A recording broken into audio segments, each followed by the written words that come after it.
मेरा नाम है। किसका नाम है? मैं जो हूं सो हूं, परमेश्वर का। कहता मेरा नाम है मैं जो हूं सो हूं। अपनी लाइफ में किसी चीज का घमंड मत करना, क्योंकि 6 महीने में परमेश्वर सारी सिचुएशन चेंज कर देता है। अब दूसरा पॉइंट, फेलोशिप करना और दूसरों की सेवा करना, खासकर उनकी जो मसीह के देह के अंग हैं। इब्रानियों 10 उसकी 24-25, प्रेम भले कामों में उकसाने के लिए हम एक दूसरे की चिंता किया करें। इब्रानियों 10 उसकी 24 आयत को हम फिर से पढ़ेंगे। और प्रेम और भले कामों में उकसाने के लिए हम एक दूसरे की चिंता किया करें। कहता प्रेम के लिए और भले कामों को के लिए उकसाने में।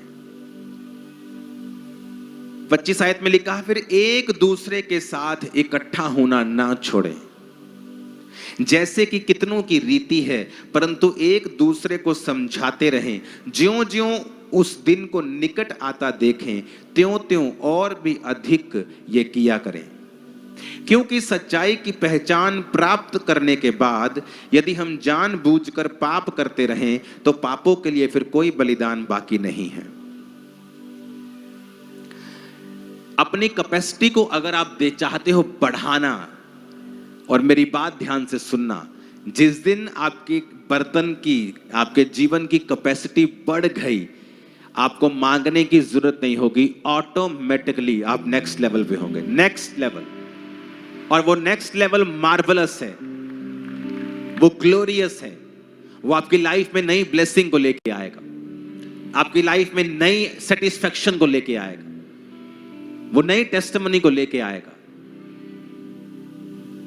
तो उसको लाने के लिए जो पहला पॉइंट आपने पढ़ा, उसके बाद दूसरा पॉइंट अब मैं पढ़ रहा हूं कि फेलोशिप करना यानी संगति करना। आप इंटरनेट के ऊपर संगति नहीं कर सकते। इंटरनेट पे संगति उन लोगों के लिए है जो नए हैं, जो एकदम से चर्च में नहीं आ सकते, अन्य जाति परिवारों से हैं।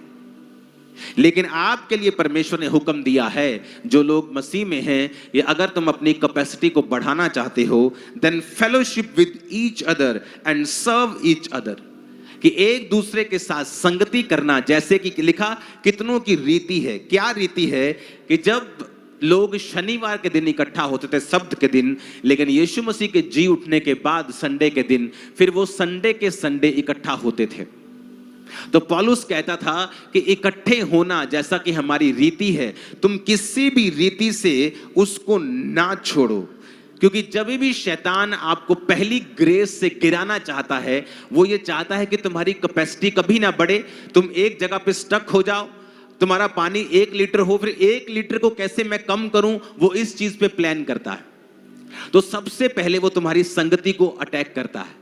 वो किसी भी तरह से करे, वो तुम्हें काम देना पड़े, तुम्हें ठोकर पड़े, तुम्हें दुख देना पड़े, तुम्हें सुख देना पड़े, वो कुछ भी करके तुम्हारी संगति को इफेक्ट करता है। क्योंकि एक बार जब संगति इफेक्ट हो गई, तुमने परमेश्वर के उस वचन को ब्रेक किया, अब तुम उस कैपेसिटी में नहीं बढ़ सकते जो प्रभु चाहता है तुम बढ़ो। तो उसने कहा कि तुम प्रेम में और भले कामों में उकसाने के लिए एक दूसरे की चिंता किया करो। हम में से कितने लोग हैं जिसने कुछ भला करने के लिए एक दूसरे को उकसाया हो? हाँ, हमने पाप करने के लिए उकसाया जरूर होगा कि चलिए यार, कुछ नहीं होता यार।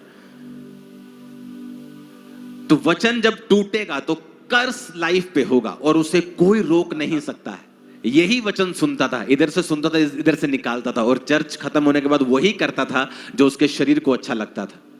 आज आप उनकी जिंदगियां देखो, 15-20 साल बाद वो वही के वही हैं।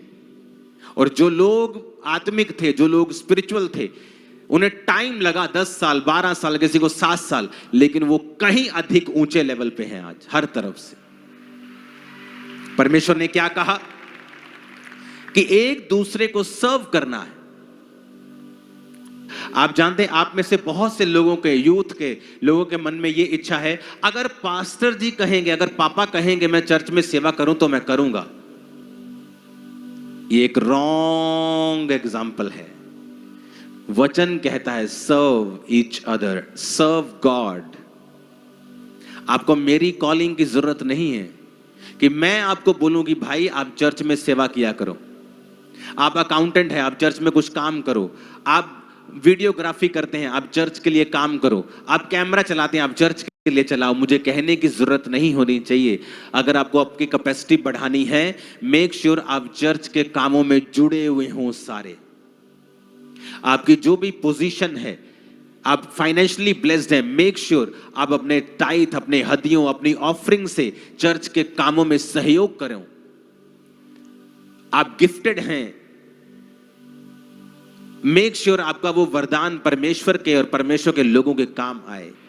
अगर हम सर्व करेंगे परमेश्वर को, सर्व करेंगे लोगों को, एक दूसरे को फेलोशिप करेंगे, तो वचन कहता है कि हमारी कैपेसिटी को परमेश्वर बढ़ाएगा। और ये प्रैक्टिकल होता है। मैं कई बार जब लोगों से मिलता हूं, सडनली मेरी जिंदगी में काम होता है, सडनली मेरी लाइफ में काम होता है। मुझे मालूम होता है ओके मुझे अब ये करना है, मुझे इस तरफ से परमेश्वर ने मुझे अब ये एक तरह का साइन दिया है कि मुझे ये हिस्से को और मजबूत करना है। जब आप फेलोशिप करते हैं, परमेश्वर की ग्रेस आपके ऊपर आती है और वो आपकी कैपेसिटी को बढ़ाता है। ऊंची आवाज में कहो आमीन। अपने पड़ोसी को बोलो फेलोशिप करो, संगति करो, सर्व करो एक दूसरे को। आमीन। ऊंची आवाज में, ऊंची आवाज में।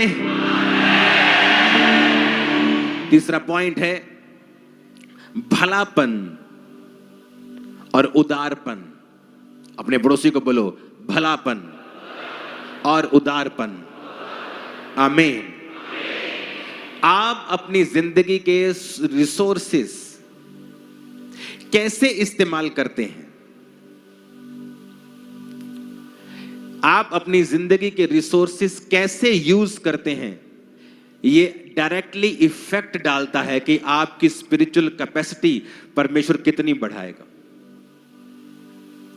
आपके फिजिकल रिसोर्स, वो पैसा हो सकता है, वरदान हो सकता है, पॉलिटिकल कोई पोजीशन हो सकती है। आप उन्हें परमेश्वर की महिमा के लिए कैसे इस्तेमाल करते हो, ये डायरेक्ट इफेक्ट डालता है कि परमेश्वर आपकी कैपेसिटी को कैसे बढ़ाएगा। परमेश्वर ने कहा मैं चीयरफुली जो गिव करता है, आनंद से देता है, मैं उससे प्यार करता हूं। ये नहीं कि हाँ बीच का अनाउंसमेंट हुआ है, मेरा दिल नहीं कर रहा लेकिन मुझे देना पड़ेगा, अनाउंसमेंट हुआ है। कहता वो तेरा दिया हुआ कभी भी काम नहीं आएगा। गॉड लव्स ए चीयरफुल गिवर, जो प्रेम करता है, जो चीयरफुली, जो आनंद के साथ बोता है, परमेश्वर उस पे दया करता है, उसकी कैपेसिटी को बढ़ाता है। अपने पड़ोसी को बोलो परमेश्वर बढ़ाता है जो आनंद से देता है। आमीन।